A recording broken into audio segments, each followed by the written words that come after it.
আসসালামু আলাইকুম। পরিপাটি সংসারে আপনাদের সবাইকে স্বাগতম।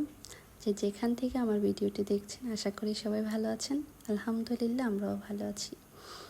আজকে যে ব্লগটি দেখছেন এটা হচ্ছে আমার জন্মদিনের ব্লগ।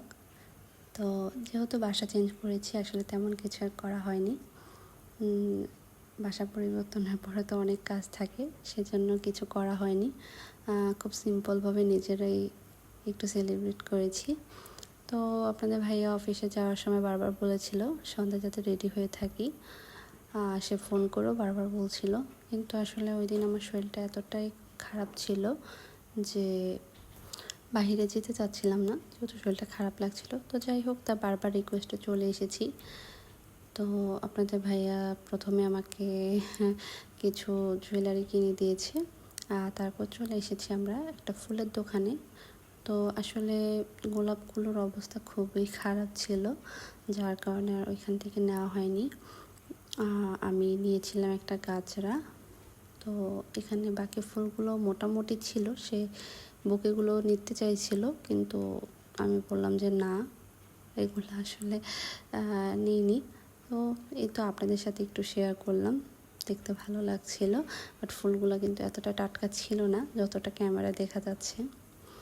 তো এই তো এখানে আমরা চলে এসেছি, হালকা কিছু খাবো। আপনাদের ভাইয়া খুব রিকোয়েস্ট করছিল সে গোল্ডেন স্পুনে যাবে, কারণ ওইটা হচ্ছে তার কুমিল্লার মধ্যে সবচেয়ে ফেভারিট একটা জায়গা। কিন্তু আমি চাচ্ছিলাম না বাইরে কিছু খাওয়ার জন্য, কিন্তু তারপরও মোমোটা দেখে লোভ সামলাতে পাইনি, আর এখানে সে চেষ্টা করছে ফুলটা আমার হাতে পরিয়ে দিতে। তো যাই হোক, চেষ্টার পর সে কিন্তু অবশেষে পরিয়ে দিয়েছে। আর এখানে আমরা অর্ডার দিয়েছিলাম বারবিকিউ মোমো। তো মোমোটা কিন্তু এখানে খুব ভালো হয়। এটা হচ্ছে এসআর টাওয়ারের সামনে। তারপরে মোমো খেয়ে চলে এসেছিলাম বাসায়, বেশিক্ষণ ছিলাম না বাহিরে, যেহেতু খুব শরীরটা খারাপ লাগছিল। তারপর বাহিরে বাসায় চলে আসার পরে বললাম যে যেহেতু এগুলো কিনে দিয়েছো একটু পরিয়ে দাও। এই তো দেখেন সে পরিয়ে দিচ্ছে, কিন্তু চুড়ি পরাতে গিয়ে তার আত্মকাহিনী সেটা বলবো কি বলবো। এই যে দেখেন অনেক কষ্টের পর সে কিন্তু চুড়িগুলো পরিয়ে দিয়েছে। যাই হোক, চুড়ি এবং আংটি দুইটি খুব সুন্দর ছিল। যাক, আলহামদুলিল্লাহ ভালো কেটেছে।